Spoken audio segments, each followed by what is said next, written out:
Vamos a repasar las últimas noticias del caso Andic. Ayer vimos una entrevista por aquí a un abogado que daba una serie de declaraciones novedosas en torno a lo que es el caso Mango.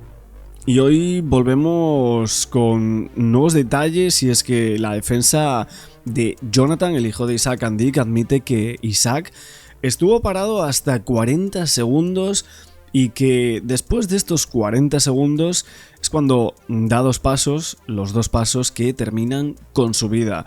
Vuelven otra vez a mencionar el vídeo, ese vídeo que grabaron. Alguien lo grabó de una forma extraña a unas cámaras de seguridad, y ellos lo que hacen es interpretar ese vídeo a su conveniencia y aún por encima asegurar que él estuvo 40 segundos parado, que esto es algo que no entendemos cómo puede salir. Y es que los Mossos están, bajo mi punto de vista, en algunas cuestiones fantaseando, y la defensa está haciendo lo mismo. O sea, es como que son interpretaciones totalmente sesgadas por las dos partes en algunas cuestiones, y esto parece que también va a determinar un poco cuál va a ser la condena o no de Jonathan Andic.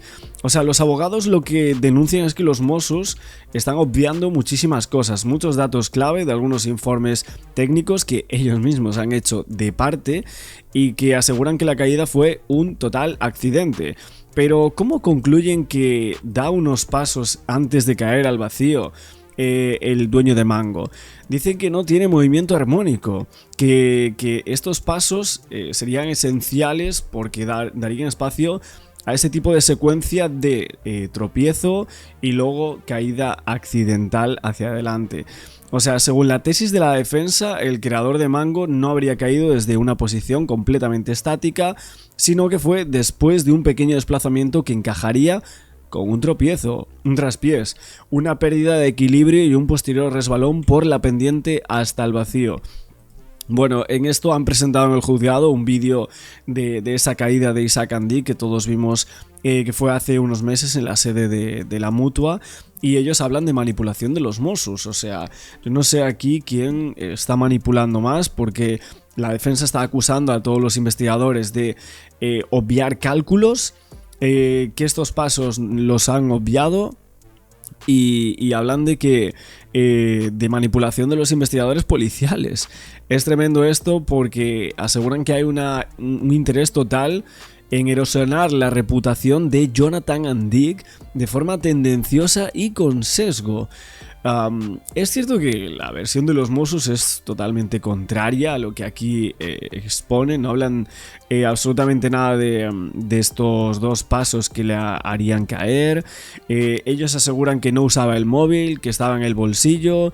Esto es una contradicción brutal. La fiscalía utiliza este tipo de conclusiones para descartar que la muerte se pudiera explicar por una distracción o algo así, y sostiene que hay muchísimos indicios, pero que es un homicidio y que el autor presuntamente sería Jonathan Andic.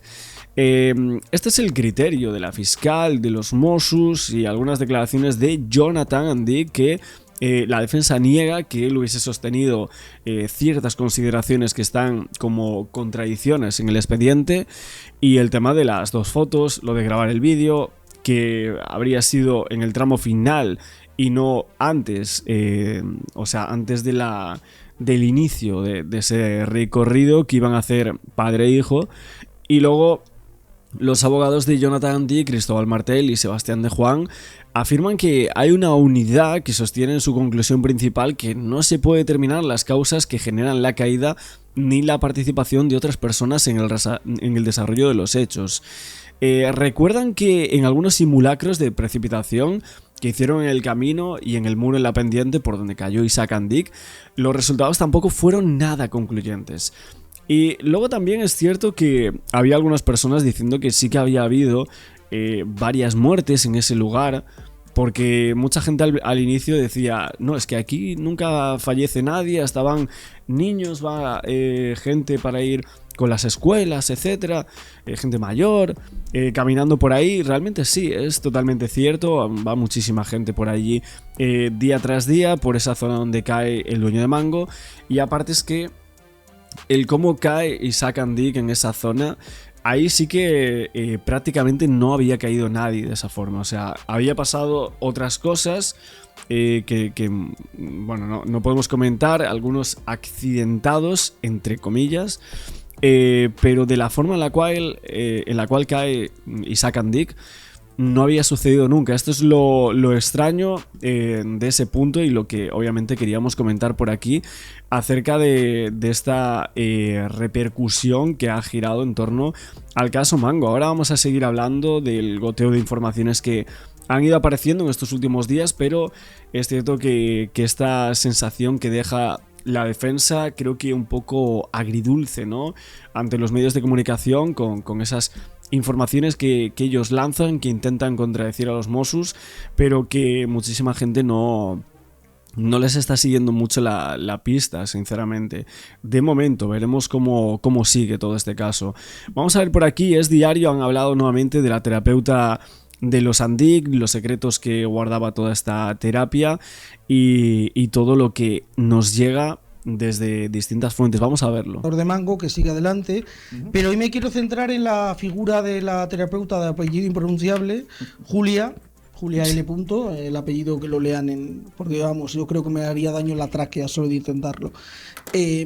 Me quiero centrar un poco en su figura porque es cierto que conforme pasan los días y las semanas y conocemos más de esta historia, empezamos a entender un poco más el papel que ha podido jugar esta mujer en la vida de los Andic, ¿no? Recordemos que ella fue citada como testigo, que ella declaró durante 3 horas, casi 3 horas de declaración de posición judicial en el juzgado de instrucción número 5 de Martorell. Y recordemos otro detalle para mí importante, que es que ella intentó acogerse al secreto profesional como psicóloga, terapeuta de los Andic, y gracias a esto descubrimos que no está colegiada en ningún sitio.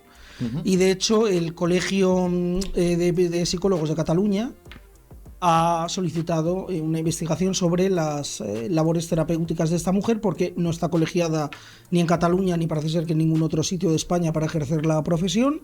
Recordemos que la psicología, como cualquier rama de la medicina, requiere de estar colegiado para poder ejercerla, y además han puesto un poco en solfa el tipo de terapias que ella solía llevar a cabo.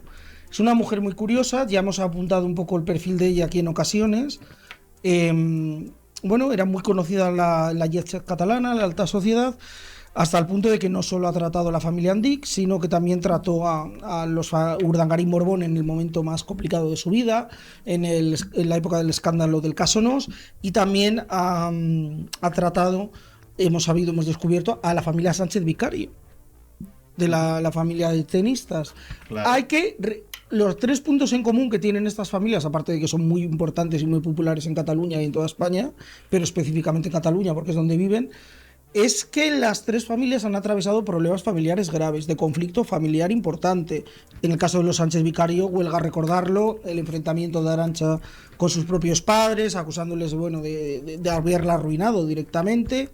Y en el caso de los Andic, muy parecido también, porque también las tensiones familiares tenían mucho que ver con lo económico.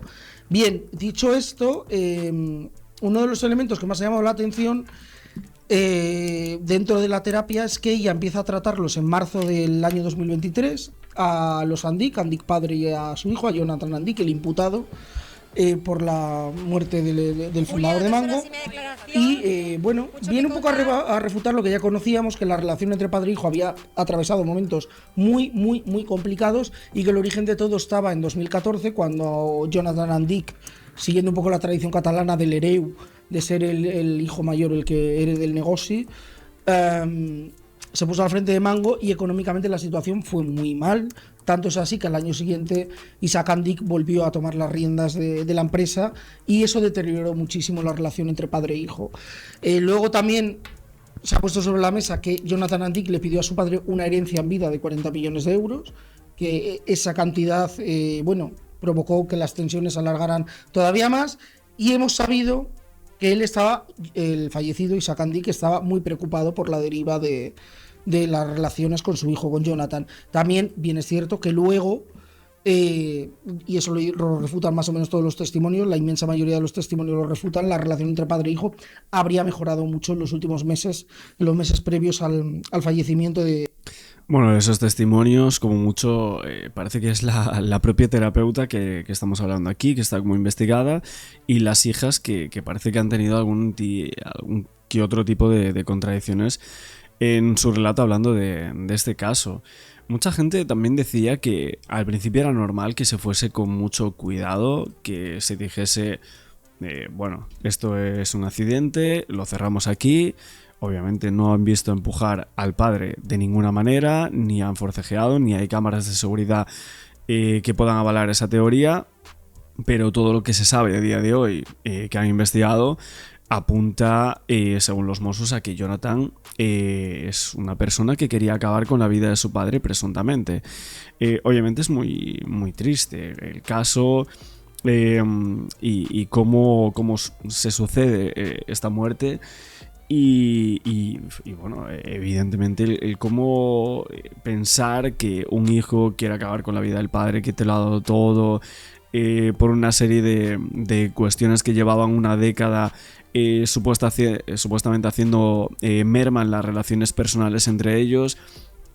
Y también otras personas decían, si Jonathan es inocente, que saque absolutamente todos los datos del móvil que llevaba cuando su padre se cae. Ese móvil, él lo pierde. Es que lo pierde ese móvil. Porque es un móvil que sabemos que él va a Ecuador en un viaje, dicen los medios, relámpago, un viaje bastante raro. Y justamente dice que se lo roban. Es una casualidad tremenda, la verdad. Y no tenemos esos datos de ese móvil porque literalmente lo pierde en Ecuador, en la capital, en Quito. De Isaac Andic. Miremos las fechas, marzo de 2023, la muerte de Isaac Andic se produce en diciembre de 2024, poco más de año y medio después de que empezaran esta terapia, por decirlo de alguna manera. Y hay un momento en el que esta mujer les deriva a un psicólogo, colegiado y reputado profesional de nombre Antoni Balbuena, catalán, que él también ha depositado su declaración en el juzgado, ha declarado, y viene a contar un detalle importante, muy importante, que es que él habla de que había los problemas habían degenerado o provocado un sentimiento de odio hacia su padre en Jonathan Andic, y esto sí que se ha declarado en sede judicial. Claro, el problema de todo esto es, recordemos que la instrucción de la jueza de Martorell señalaba el papel de Julia como muy importante a la hora de derivarse las decisiones que presuntamente habrían tomado, sobre todo Jonathan Andic y también el padre. Decisiones en las cuales posiblemente no se entendería el final tan abrupto de la vida de Isaac Andic. Claro, todo esto por sí mismo conecta un plan para acabar con la vida del empresario de Mango, pues eso es lo que tiene que determinar la justicia. Bien es cierto que más o menos todo el relato viene...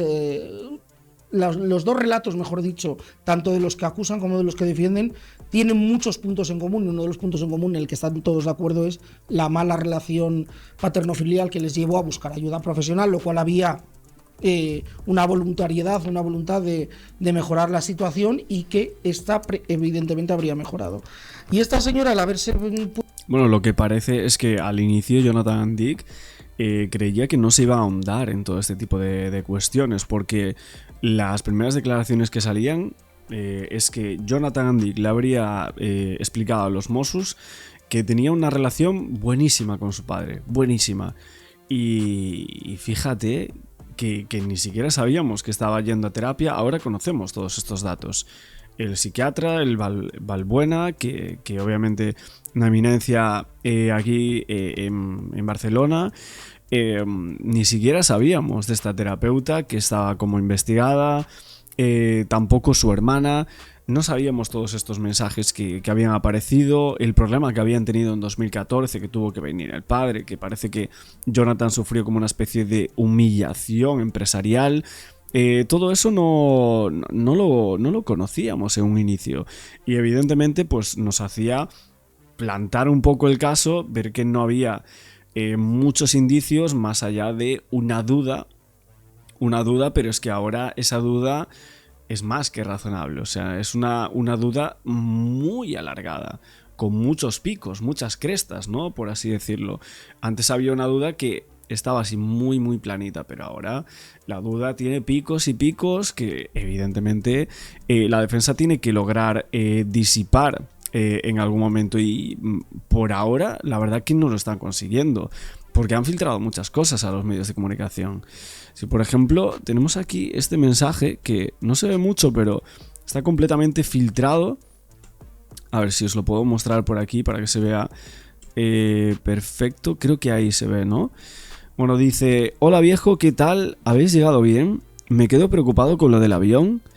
Este es un WhatsApp de Johnny and Dick, aquí lo veis, ¿eh? Esto es el mensaje literalmente copiado del informe. Dice: estoy en pleno maratón trabajando con Julia y no sé si voy a tener fuerzas para poder recuperarme este verano. Jejejejeje. Lo que sí voy comprendiendo es que tener un hijo como yo es lo más duro que puede pasarle a un padre. He recordado algunas discusiones donde no me extraña que pensaras que era capaz hasta de matarte. A medida que avancé en este intensivo sprint de trabajo con Julia, comprendo que era imposible sanear nuestra relación. No me sorprende que la cuerda casi se rompiera. Cuando Julia estaba haciéndome el diagnóstico, recuerdo que ella me dijo: rece para que su padre no muera hasta que haya pasado las cronologías. Y ahora entiendo que mi necesidad de alejarme de ti era porque no tenía la madurez de aprender de un padre con tanta personalidad y con las ideas tan claras. Espero que disfrutes mucho de este verano, te mando muchos besos. Esto está enviado el día 16 de julio de 2024, casi a las 11 de la noche. El padre lo lee, al parecer, y vemos cómo esto es julio, agosto, septiembre, hasta diciembre, ¿no? O sea, hasta diciembre, o sea, 5 meses después, justo, ¿no? Prácticamente 5 meses. El día 14 de diciembre, pues tenemos la caída mortal de Isaac and Dick, que es muy poquito tiempo. ¿Qué pasó en esos últimos meses de vida? ¿Qué problemas hubo? ¿Qué otros mensajes hay dentro de la causa? Obviamente este es un mensaje extraño que dice, bueno, la defensa dice que forma parte de esa terapia. Aquí lo vemos completo porque es cierto que en otras ocasiones habíamos visto como alguna frase alejada y tal, visto de una forma un poco extraña. Aún así todo el mensaje completo es raro, la verdad, pero eso de un hijo como yo es lo más duro, capaz de matarte, las cronologías, bueno, todo parece encaminado, prácticamente están hablando como una secta, ¿no? Que mencionábamos en otras ocasiones. Pero bueno, este es el mensaje de Johnny. Puesto sin querer en el foco por esto, pues le ha provocado que, como digo, el Colegio Oficial de Psicólogos de Cataluña haya hecho un escrito y haya solicitado una investigación sobre esta mujer por presunto intrusismo profesional. Con lo cual puede ser que hay que recordar que ella no es testigo en el caso de la muerte de Andy, que en ningún momento está investigada, pero sí que, bueno, el Colegio de Psicólogos de Cataluña pues está puesto un poco el ojo sobre ella, decir quién es esta señora y qué tipo de terapias, si es que se le puede considerar terapia a alguien que lo ejerce de manera no profesional. Bueno, por un poco también el foco sobre esta moda ahora de los coach emocionales, los coach motivacionales, que no son psicólogos, no son profesionales de la psicología ni de la psiquiatría, y bueno, pues estarían usurpando un puesto de trabajo y sobre todo pues a lo mejor no apoyándose en elementos científicos y médicos a la hora de tratar a sus pacientes. Veremos en qué acaba toda esta historia, pero es una derivada bastante llamativa de un caso ya de por sí muy llamativo, que es el de los Andic. Bien, muy interesante. Y nos queda que hacía ya tiempo que no las tengo olvidadas, sí. Las monjitas de Belorado. Las tenía muy olvidadas a mis hermanas de Belorado. Lo que pasa es que no son ni mucho menos buenas noticias. Veremos también si la policía va a buscar la manera, en este caso, de si no hay algún indicio que haya pasado por alto, quizás. Veremos ese tipo de dependencias. Para mucha gente es cierto que le parecía como que estaba bien que llamasen a esa unidad investigativa, que cuando hay indicios ambiguos pero no hay pruebas tan claras, pues evidentemente es necesario ahondar para encontrar la verdad.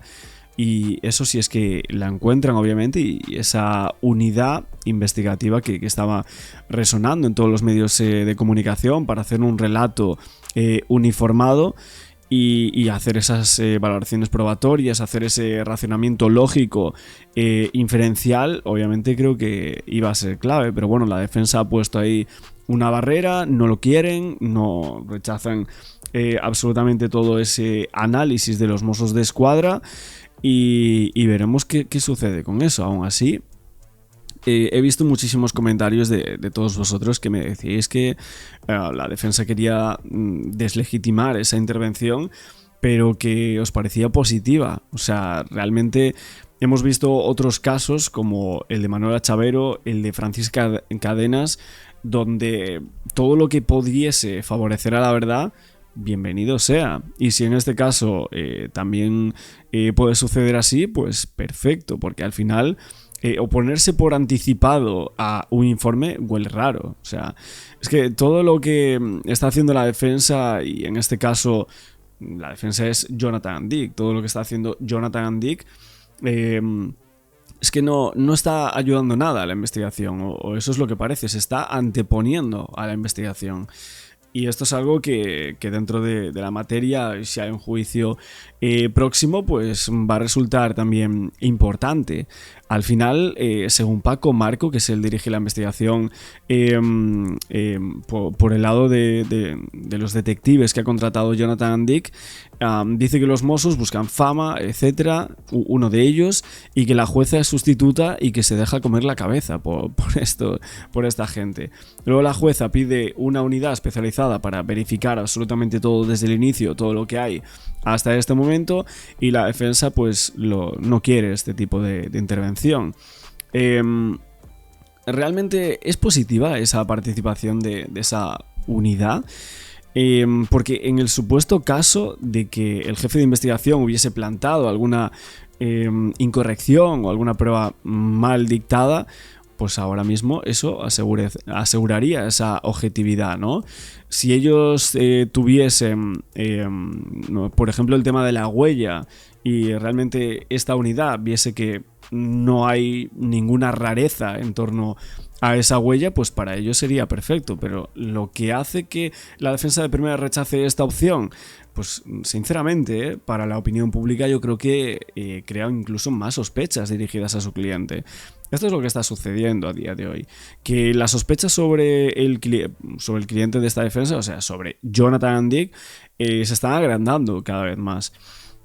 Veremos cómo sigue todo, pero obviamente queríamos intervenir con ese goteo de informaciones incesante que no para en los medios de comunicación, que parecía que estas semanas se iba a quedar poco a poco, pero la defensa lo que ha dicho es que hay una difusión continuada a cuentagotas de informaciones del caso y que todo esto busca mantener viva la opinión pública, la hipótesis acusatoria contra su cliente. O sea, lo que dice la defensa es que están denunciando que se están filtrando datos personales, mensajes privados, y que están intentando hacer o provocar una condena social previa antes de que la instrucción haya terminado. La defensa dice que según los mismos atestados e informes de la investigación, muchos de los indicios recogidos hasta ahora no son concluyentes. Y bueno, luego critica la difusión de frases, de mensajes personales encontrados en el móvil de Isaac y que solo se podían entender dentro de un contexto de terapia y de psicoanálisis. Bueno, la defensa asegura que una persona que no está colegiada en España estaba haciendo de terapeuta o de psicoanalista en España, sin titulación aquí, sin estar colegiada. O sea, básicamente la defensa está diciendo que una señora estaba cometiendo un delito en nuestro país y que está declarando, y aquí nadie dice nada. Es tremendo esto, pero bueno, es lo que hay, ¿no? Es lo que hay. Y los Mossos y la fiscal Teresa Yoldi dice que convirtieron estos mensajes de la mala relación paterno-filial en un indicio incriminatorio, que eso no sería normal tampoco. Bueno, evidentemente aquí hay muchas cosas en juego y lo estamos viendo con los comunicados de la defensa y también con lo dicho en estos medios de comunicación y televisiones. No sé qué pensáis vosotros. Este martes estos juzgados de Martorell han sido el escenario de la primera ronda de testificales del caso de la investigación que se lleva por la muerte de Isaac Andick. Una investigación en la que está acusado por presunto homicidio el hijo del empresario, del fundador de Mango, Jonathan Andic. Pues bien, la gran protagonista de la jornada era la terapeuta María Julia, una mujer que durante prácticamente un año y medio medió en ese conflicto entre padre e hijo, y que a raíz de esa terapia aparecían muchísimos mensajes entre ella y el padre Isaac, entre el propio Isaac y Jonathan, en los que, bueno, son mensajes que llamaban la atención de los investigadores. De hecho, fue la fiscal la que señaló incluso y pidió a los Mossos d'Esquadra, bueno, que se investigara cuál había sido el papel de esta terapeuta, incluso si llegó en algún momento a influir en ese presunto homicidio. La verdad es que ha aparecido la terapeuta, le hemos puesto rostro por fin, y ha declarado durante casi 3 horas. Finalmente ha respondido a las preguntas de todas las partes. No ha hecho, por tanto, ni ha intentado acogerse al secreto profesional como sí hizo en la sede de policía de los Mossos d'Esquadra cuando fue interrogada. Ha defendido su método y esa metodología que utilizaba entre padre e hijo, en la que el hijo debía, de una manera metafórica, matar a su padre, deshacerse de su influencia. También ha contextualizado esa información que adelantábamos a La Vanguardia, esos 40 millones que ella entendía que el padre debía entregar a su hijo. Estamos hablando de mediados del 2023, y que incluso había mensajes que encontraron los investigadores en los que ella decía: o le entregas ese dinero o directamente se acaba el trabajo como terapeuta. También han declarado los 2 excursionistas que se encuentran a Jonathan Andic justo en el lugar en el que su padre se ha precipitado. Ellos han contado que encontraron a un hombre en shock. Alguna de las partes, o la fiscal o la jueza o la propia defensa, les ha preguntado si ese camino que conocían bien, que ellos hacen cada año, era peligroso, y han dicho básicamente que es un camino que entienden que no es especialmente peligroso, pero que evidentemente si te sales del camino, allí si caes es muy difícil agarrarse y sobrevivir. Era importante esos excursionistas porque en su momento no aparecen en el atestado, y la defensa afeó mucho a los investigadores, asegurando que había sido, que su no identificación había sido voluntaria, porque entendían que lo que contaban, que lo que contaron, que lo que vieron al llegar, pues beneficiaba a Jonathan Andic, porque vieron a un hombre en shock casi 20 minutos después de perder a su padre en eso que él siempre aseguraba desde el primer momento que fue una caída. Más allá de la investigación judicial, surgen preguntas sobre la estructura de Mango, el papel que desempeñaba Jonathan dentro de la compañía y cómo quedó diseñado el futuro del grupo tras el fallecimiento de Isaac Andic. Para analizarlo, saludamos a Maite Gutiérrez, periodista de economía de La Vanguardia. Maite, bienvenida a Claves del Día. Hola, ¿qué tal? Hoy, como decíamos, Jonathan Andic ha sido detenido por presunto homicidio. Esto refuerza un poco, ¿no?, esas voces que decían que había mala relación entre padre e hijo, pero ¿esto podría demostrarse? Lo que sabemos de las personas que los conocen es que ambos mantenían una buena relación. Tenían, una relación de padre e hijo cordial. Es cierto que la llegada de Jonathan Andic a la dirección de Mango en el 2014 no fue lo bien que ambos esperaban. Jonathan era muy joven, tenía 31 años entonces, pero eso es un episodio que ya se cerró y mantenían una relación normal. ¿Qué cargo ocupaba el hijo en la sociedad, en la empresa? Antes de la muerte de Isaac, Jonathan era el encargado, el director de la línea masculina de Mango, Mango Man. Había estado ligada a ella prácticamente desde su lanzamiento. De hecho, es un segmento de la compañía que fue muy bien, obtuvo muy buenos resultados. Luego podemos decir que entró en escena lo que sería el testamento, que ya quedó registrado debidamente en su momento, en vida de Isaac, y de hecho se ha podido ir aplicando correctamente, ¿no?, este testamento tal como exigía la voluntad del difunto, ¿no? Sí, de hecho, Isaac Andic llevaba mucho tiempo preparando la transición dentro de la empresa. Él quería que la propiedad estuviese separada de la gestión, es algo que tenía muy claro, y estuvo trabajando previamente para profesionalizar y ordenar todas las sociedades de la familia. Una vez él fallece y se abre el testamento, los 3 hermanos reciben la propiedad de Mango a partes iguales y también el legado. Ellos tienen el 95% de las acciones de Mango, los 3 hermanos, Jonathan, Sara y Judith, y aparte tienen el holding familiar, bajo el que controlan este 95%, y se han repartido los cargos de forma bastante equitativa. Isaac Andic, antes de morir, quiso preparar esa transición de la empresa y sobre todo tenía una premisa muy clara aquí, es que quería separar lo que es la propiedad de la dirección. Exacto, él fichó a Tony Ruiz cuando era un directivo no muy conocido, trabajaba en Leroy Merlin, y como Mango atravesaba dificultades en el 2014, 2015, 2016 con pérdidas, llamó a Tony Ruiz y le propuso ser el director financiero. Lo hizo muy bien, reflotó la compañía, lo hizo también director general y después lo ascendió a consejero delegado.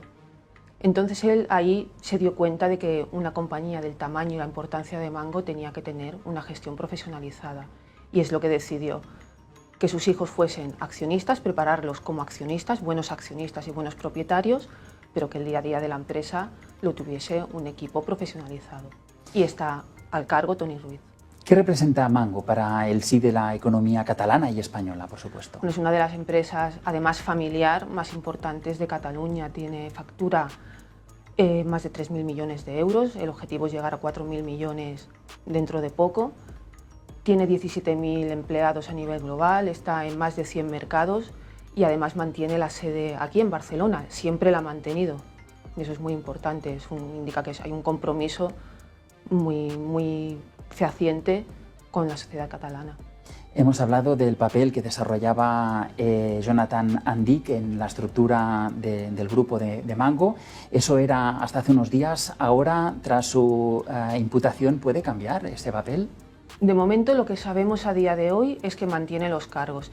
Él es vicepresidente del Consejo de Administración de Mango, el presidente es Tony Ruiz, además de consejero delegado, y aparte es accionista minoritario con un 5% de los títulos. Entonces esto es en Mango. Aparte, Jonathan Andic preside el holding familiar, bajo el que pende la sociedad con la que controlan Mango y también la patrimonial inmobiliaria. A día de hoy mantiene sus cargos y de momento no está previsto que esto suceda en el corto plazo, veremos. Podemos decir que últimamente se había hecho un proceso de profesionalización en la estructura de Mango. Explícanos. Exactamente. Isaac Andic tenía unas sociedades de las que él controlaba totalmente y poco a poco pues, fue organizando una estructura para que tuviesen continuidad en el tiempo. Contrató a gestores profesionales, a directivos, para que se pusieran a cargo de cada una de estas sociedades. De hecho, su sociedad patrimonial ahora es una fuente de negocio muy importante para la familia Andic, también la tienen profesionalizada. De hecho, cuando él fallece, todo esto se acelera. Mango pasa de ser una sociedad limitada a una sociedad anónima, crean un consejo de administración con consejeros externos y de hecho ahora su estructura de gobierno y corporativa se asemeja a la de cualquier empresa cotizada, lo que no quiere decir que ellos quieran salir a bolsa, porque no es así. En estos momentos es una de las empresas más rentables y sus resultados así lo avalan, ¿no? Bueno, de hecho en el último ejercicio tuvieron resultados récord. Hay que también destacar que el último año, que fue el primero sin Isaac Andic, que era el alma de Mango porque tenía una personalidad arrolladora y era insustituible, Mango ha conseguido resultados récord. Han ganado más de 240 millones de euros, han podido repartir unos dividendos muy aceptables y tienen unos planes de crecimiento muy importantes. Entonces, el negocio de Mango, de momento, está yendo muy bien. ¿Crees que se puede resentir la falta de Isaac en lo que sería la continuidad de Mango, precisamente por ese espíritu de alma mater que decías? Lo que sabemos hasta ahora es que Mango ha tenido unos resultados récord y que el negocio está yendo bien.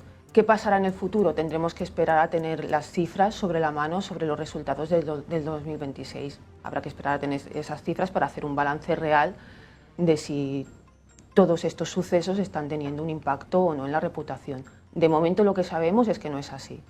Maite Gutiérrez, periodista de Economía de La Vanguardia, muchas gracias por atendernos y ponernos en contexto sobre el peso familiar de la familia Andic en el sí de la empresa Mango. Gracias. Muchas gracias.